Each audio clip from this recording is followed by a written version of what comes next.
Hey, what's going on, guys? It's Kyle Watts. Today, we're going to check out 10 accessories for the Sony ZV1 and how 5 of them you need to have.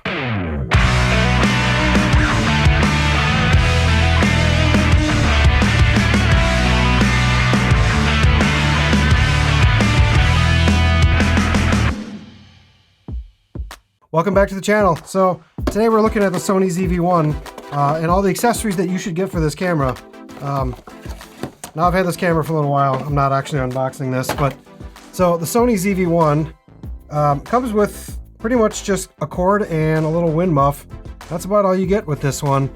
And there's a lot of accessories that will make this camera much better and much more usable. And today we're going to go over that list. So I've came up with 10 accessories that I think are great for the Sony ZV1, and 5 of them are pretty much a must-have. So let's check out what we got. So the first thing on this list is pretty much a must-have. Just go out and buy it. It is a $9 screen protector. You can get these off Amazon. You can probably get them at different camera stores. So obviously you want to protect your screen from getting scratched and whatnot. But most importantly with this camera, if you're wearing polarized sunglasses, you can't see the screen.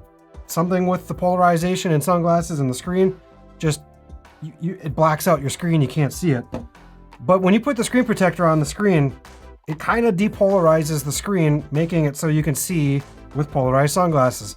So no brainer, just go buy this. It's like $5 to $10 and you will be able to see your screen with polarized sunglasses. Even if you're not wearing polarized sunglasses, it'll still be a beneficial thing protecting your screen.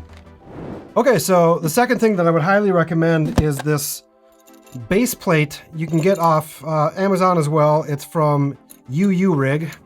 Once you attach this thing to the bottom, all it takes is a Phillips screwdriver. Okay, so now that you got the bottom plate attached to the camera, one of the big features that kind of has right off the bat is it actually extends the back of your grip, so you have a little bit more grip on the camera. The biggest benefit to having this plate is it adds a whole bunch of mounting points to the bottom. And really what you can do with that is you can attach your tripod all the way over to the other side so that you can still access your battery door to get to your batteries and your SD card while it's still on a tripod. Anyone who's ever owned this camera or the RX100 line will tell you it sucks to have to take off the tripod every single time you need to change a battery or an SD card, especially when these batteries are kind of weak. It does actually add a little cold shoe mount, and it does add another mount on the side for vertical video for doing like Instagram stories. So this is about $20 on Amazon as well. It's from Rig. I think a couple other companies are probably coming out with them as well. But highly, highly, highly recommend getting that if you're planning on walking around with any kind of handheld tripod. So now speaking of handheld tripods, this one is pretty much brand new. You can get a whole different array of tripods, but the one that I'm recommending right now is this Ulanzi MT16. Okay, so once you get this thing mounted, what I like about this is it actually has a very minimally, not super wide mounting point on it. It has a nice little ball head. And it becomes a tripod, which is really cool.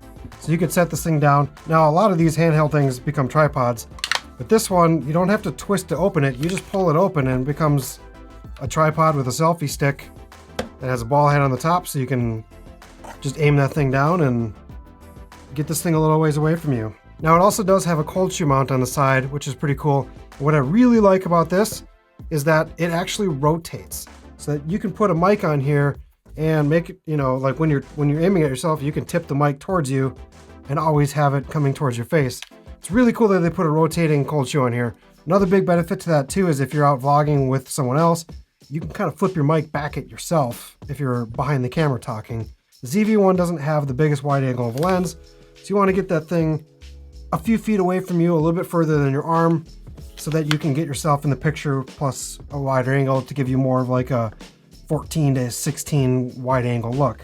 Highly recommend this one. Otherwise, you know, there are different ones you can get, you know, the Joby 3K, or you can get the little Manfrotto. I think I got a couple of these ones. And this one too, you can sometimes find these ones with ball heads. There's not tripods, but they do twist out and extend way the heck out. This is a real heavy duty one. It actually came with a gimbal that I bought. Okay, so moving on to the fourth item, highly recommend, must have, is just go get the Rode VideoMicro. The Rode VideoMicro is like $55. There are some alternatives. I think there's one called like the Movo, which is kind of a replica of this one. but it's a dead cat, so you can be outside. It's a little tiny mic. Okay, so if you mount this thing on the side of your tripod here, you can rotate the mic whichever way you want to go. Or you can just throw this thing on top here, and with the dead cat on here, you can go outside, you can go in the wind. It's not going to pick up much wind noise, if at all. It has to be pretty windy out to get any wind noise. I'd still consider this a pretty compact setup. There's not really many microphones that are smaller than this. I do have another video if you do want to check out other mics for this camera. It's one of my first videos, so check that out. I'll put a link up here for it. The Sony ZV1 does have pretty good onboard audio, but it's still not the best. It does pick up a lot of wind noise, unless you're using this little wind muff. It does pick up a lot of ambient noise in the background. It's not super directional. So if you can get just a little shotgun mic, this one is a very good shotgun mic. I did a comparison on this to like the Rode NTG vid mic, which is like 4 times more expensive, and this thing still sounds pretty similar to that. I'd highly recommend the Rode VideoMicro. It's a great mic for pretty much any camera you have. All right, for number 5, rounding out my must-have list, it is a triple battery charger and some extra batteries. They come in little cases. I got my little stickers on here, but I think you get like 3 batteries and then this triple charger, which will save you quite a bit of time for charging. I think it's like 25 bucks for these things, maybe 30 bucks. It's been a little while since I bought these. But we all know the Sony RX100 and the Sony ZV1, the battery life on these cameras aren't great because, I mean, it's physics. These batteries are tiny. But having a triple charger and some extra batteries, it's not the sexiest choice on earth, but it's an absolute must for this camera. Just go out and buy an extra batteries and the charger. All right, for my 6th accessory, I kind of wanted to put this as a must-have, but it's not necessarily must-have. It is the brand new Ulanzi Wide Angle lens. I'm kind of on the fence with this. I like the product. I have tried it. You get this little lens, and you stick down the adapter plate onto the camera itself, and then you just screw this thing on. Now, this thing just changes your camera now from about a 24mm to about an 18mm. It definitely widens it up. I've noticed it doesn't have a ton of distortion. But now the simple fact is, your little compact camera that fits in your pocket is starting to get a little bigger. So that's why it's kind of gray area for me. It's not really a must-have. But if you have 50 extra bucks, it's a must-have. Just, you get it, you'll be happy that you have it when you need it. You can definitely still take this lens off and put it in your pocket on the other side, so you can still have a camera that's pocketable, because let's face it, that's kind of what this camera is all about, is being able to bring it in your pocket and go anywhere with the camera. Otherwise, you might have like an A6400 or something. This lens definitely does add like an extra few inches of arm length to the camera, especially when you're pairing it with something like this that adds another 1.5 feet. And then cool thing too is if you take off, it's kind of a 2-part lens. If you take off the second part, the wide angle part, this lens turns into like a macro lens, and you can get really close to stuff and make stuff look really big. That's kind of cool too. So if you're doing like cool product review stuff, maybe you want something that's like a super macro. Do be careful if you buy this when you're unscrewing it, because if you drop this thing, it's going to hit the ground and it probably will break. So definitely be careful. But it is a nice option to have on this camera because it does widen out your footage quite a bit. Oh, what's up with me? Oh, not much. Just vlogging on my super wide angle lens. That's right, super wide. So this little setup right here is pretty much the vlogger's dream. I mean, you got an extension, tripod, microphone, wide angle lens. I can't tell you how much I would have actually loved having this like a couple of years ago even. Pair this with the active stabilization, you can get far away from yourself and it still looks great. Okay, so moving on to our number 7 on the list. These are not must-haves at this point, but the Sony ZV1 does have an internal ND filter you can turn on electronically. It does work, but if you're using manual settings and you go too low of an aperture, it still is not going to be enough. So my number 7 on the list is getting an external ND filter of some kind, whether it's Peter McKinnon ones or K&F Concept. If you already have this lens now, this wide angle lens, you can just get an adapter that screws onto this and you can pair this up right away. Otherwise, you can just get like a stick down adapter and get the correct size of ND filter you need. By no means is this a must, but it definitely will make it more controllable if you're planning on using this camera in manual settings. So moving on to number 8. This is kind of an important one. Probably should just be a must-have, but it's getting a good case for your camera. Now, if you get like a form-fitting case like this, you won't be able to fit any of the stuff, the accessories in it, because this will be form-fitted for like the stock camera. Otherwise, just getting like a smaller case like this. This will fit well. You can actually use this case with like the lens attached. Just something to protect your camera, because if you throw this thing in your pocket, that's fine, but if you throw it in a bag, it's gonna get all garred up, scratched up. The mic's, you know, whatever is gonna fall off. Having a nice case is cool. Some cases you can find they're vertical. You can just like slip over the thing, keep your tripod on too.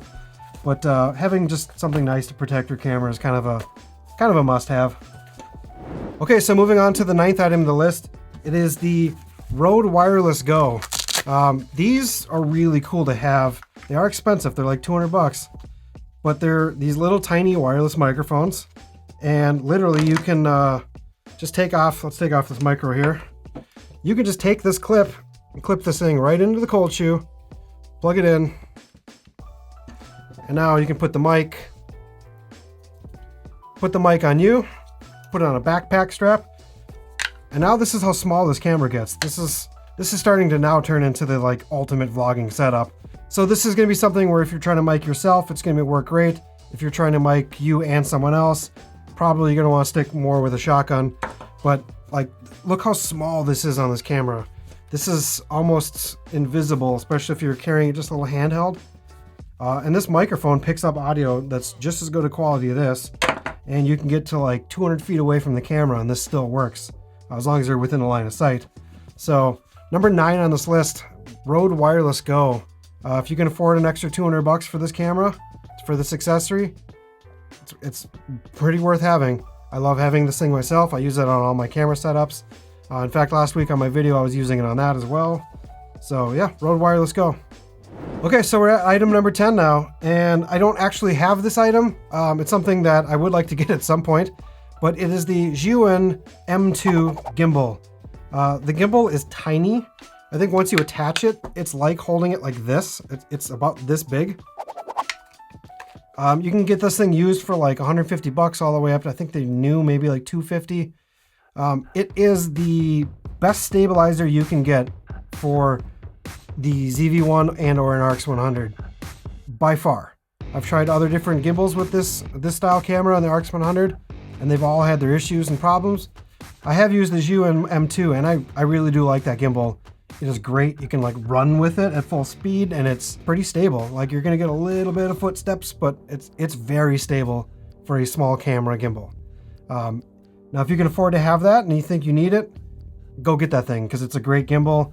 You can do a lot of different modes. You can do the vertex mode, you can do selfie, and quite honestly, it just makes this camera super sturdy, and you can get good with B-roll, especially if you're using this little macro lens. You're gonna want something sturdy, so the Zhiyun M2. All right, so that's my list of the 10 accessories for the Sony ZV1. 5 of these I think are pretty much must-haves, but let me know what you guys think in the comments below. Hey, while you're down there, if you can hit that like button, subscribe to this channel, hit that bell for notifications so you don't miss out on any other gear reviews and film tutorials. And as always, we'll catch you on the next one. Later, guys.